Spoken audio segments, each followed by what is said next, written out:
कोई रहेगी? अरे 2 दिन 4 दिन 5 दिन 10 दिन कोई रह ले।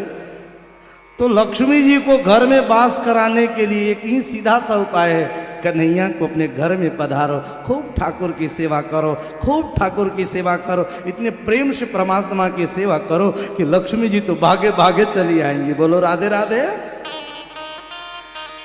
तब इसके लिए करना क्या पड़ेगा? इसके लिए एक उपाय है, ठाकुर जी को घर में हम तब रख पाएंगे ना जब हमारा भोजन सही हो। अब भोजन घर में रोज उल्टा सीधा चीज बनेगा तो घर में भगवान को रखने का कोई मतलब नहीं। तो पहले तो भोजन ठीक करिए, आपके रसोई के घर में कोई गलत चीज ना बने, तभी तो ठाकुर को आप भोग लगा पाओगी। तो पहले तो अपना सही हो जाइए, भगवान तो लक्ष्मी जी तो आ जाएंगे। पहले भोजन शुद्ध हो जाए हमारा, ऐसा भोजन रसोई घर में बने कि जो ठाकुर को भोग लगे, तब घर के लोग खाएं, तभी तो लक्ष्मी जी आएंगी। चाहते सब है, काम कोई नहीं करना चाहता, उपाय कोई नहीं चाहता। इसके अलावा भी एक छोटा सा उपाय मैं बता रहा हूं, अगर ये मेरी बात आप सब मान लेंगी तो भागवत के मंत्र से कह रहा हूं, आपके घर में लक्ष्मी जी जरूर आएंगी। बहुत ध्यान देकर सुनो। एक सेठ था, एक बहुत धनवान आदमी। एक बार अपने पूजा घर में पूजा कर रहे थे, लक्ष्मी माता प्रकट हो गई। माँ लक्ष्मी ने कहा, बेटा तेरा समय पूरा हो गया, अब तेरे घर को छोड़ करके मैं जा रही हूँ। सेठ ने हाथ जोड़ लिया, माँ आप घर छोड़कर जाओगी, मैं तो रोड पर आ जाऊंगा, भिखारी बन जाऊंगा। लक्ष्मी माता ने कहा कि बेटा ये लक्ष्मी चंचला है, हमेशा लक्ष्मी किसी के घर में कैद होकर नहीं रह सकती, कुछ दिन के लिए रह सकती है, मुझे जाना तो पड़ेगा। वो सेठ बहुत रोया, माँ आप कृपा करो मेरे घर में रह जाओ। लक्ष्मी माँ ने कहा, चल तेरी भक्ति से मैं प्रसन्न हूं, एक कोई वरदान मांग ले, तुम जो मांगोगे केवल तुम मुझे रहने के लिए मत कहना, इसके अलावा तुम जो बोलोगे मैं दे करके जाऊंगी। तुम्हें जितना धन, जितनी संपत्ति, जितना वैभव चाहिए, एक ही बार मांग लो, बस एक वरदान, उसके बाद दे करके मैं चली जाऊंगी। सेठ ने कहा, माँ रात भर सोचने का मौका दो। लक्ष्मी जी ने कहा, ठीक, कल इसी समय मैं आऊंगी। अब घर में शाम हुआ तो अपने 4 बेटे थे, चारों बेटा, अपनी पत्नी, चारों बहुओं को बैठाया आंगन में। सेठ ने सारी बात बताई कि हमारे घर को छोड़कर लक्ष्मी माता जा रही हैं, एक वरदान देने की बात कही है, क्या मांग? बड़े बेटे ने कहा, पिताजी जब लक्ष्मी माँ से ही मांगना है तो 10,000 करोड़ रुपए मांग लीजिए। एक ने कहा, नहीं नहीं, ये रुपया खर्चा हो जाएगा। 1,000 बीघा जमीन मांग लीजिए। एक ने कहा, नहीं नहीं, 1,000 कुंटल सोना मांग लीजिए। किसी ने कहा, हीरे जवाहरात मांग लीजिए। जिसकी जितनी समझ थी सबने कहा।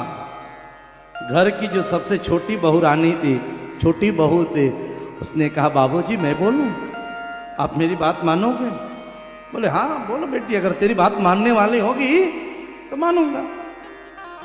छोटी बहू ने कहा, ये लक्ष्मी माता से धन संपत्ति भूल कर मत मांगना, क्योंकि जैसे लक्ष्मी घर को छोड़कर जाएंगे ये धन धीरे धीरे समाप्त हो जाएगा। लक्ष्मी से मांगना है तो बस एक ही वरदान मांग लो, सुमति मांग लो। सुमति मतलब पूरे परिवार की बुद्धि एक रहे, कभी पति पत्नी में लड़ाई झगड़ा ना हो, कभी सास बहू में लड़ाई झगड़ा ना हो, कभी भाई भाई में विवाद ना हो, ऐसा सुमति वरदान मांगो।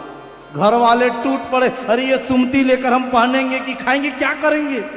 उस बहू ने कहा, अयोध्या से एक महात्मा जी आए थे मेरे गांव में, मायके में प्रवचन हो रहा था। उस महात्मा जी ने कहा था कि जहाँ सुमति तहाँ संपत्ति नाना, जहाँ सुमति तहाँ संपत्ति नाना, जहाँ सुमति तहाँ संपत्ति नाना, जहाँ सुमति तहाँ संपत्ति नाना, जहाँ कुमति तहाँ विपत्ति निधाना, जहाँ कुमति तहाँ विपत्ति निधाना, जहाँ सुमति तहाँ संपत्ति नाना,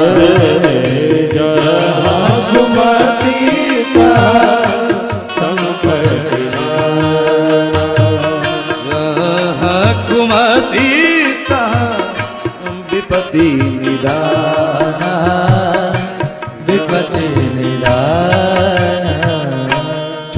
कहती पिताजी, लिखा रामायण में कि जहां सुमति तहां संपत्ति नाना, और जहां कुमति तहां विपत्ति निधाना। मतलब घर में अगर कुछ भी नहीं है, अगर पति पत्नी में प्रेम है, तो धीरे धीरे उस सुमति का प्रभाव ऐसा होगा कि लक्ष्मी जी की कृपा करनी पड़ेगी, ठाकुर को कृपा जबरदस्ती करना पड़ेगा, और अपार संपत्ति हो, वैभव से घर भर जाए। अगर सुमति नहीं है, कुमति है, रोज लड़ाई झगड़े हो रहे हैं, छोटी छोटी बात एक सहने के लिए कोई तैयार नहीं है, छोटी छोटी बात पर विवाद होने लगे, उस घर में लक्ष्मी जी नहीं वास करते। लक्ष्मी जी दो बहन है, याद रखना, एक का नाम लक्ष्मी है, दूसरे का नाम दरिद्रता है। या तो लक्ष्मी घर में वास करेगी, या तो दरिद्रता आपके घर में वास करेगी। अब विचार आपको करना है कि घर में लक्ष्मी को रखना है कि दरिद्रता को रखना है। दरिद्रता जब कुमति हो जाएगी तो दरिद्रता आ जाएगी, जब सुमति होगी तब लक्ष्मी आ जाएगी। बात सेठ को जच गई। अगले दिन लक्ष्मी माता प्रकट हो गई। सेठ ने हाथ उठा ऊपर कर दिया, माँ ये सारी संपत्ति ले जाओ, मुझे धन नहीं चाहिए, ये मेरे पास जो है ये सब समाप्त कर दो, कोई फर्क नहीं पड़ता। देना है माँ तो बस एक ही वरदान दे दो, पूरे परिवार की सुमति बन जाए। जैसे सुमति का वरदान मांगा, लक्ष्मी मैया माथा पकड़ ली। अरे बेटा, ये तुम्हें बताया किसने? ये बात तुम्हें बताया किसने? अरे जिसके घर में सुमति रहेगी उसके घर को चाह करके भी ये लक्ष्मी कभी उसके घर से बाहर नहीं निकल सकती। जा बेटे, सुमति का वरदान मांगकर आज तुमने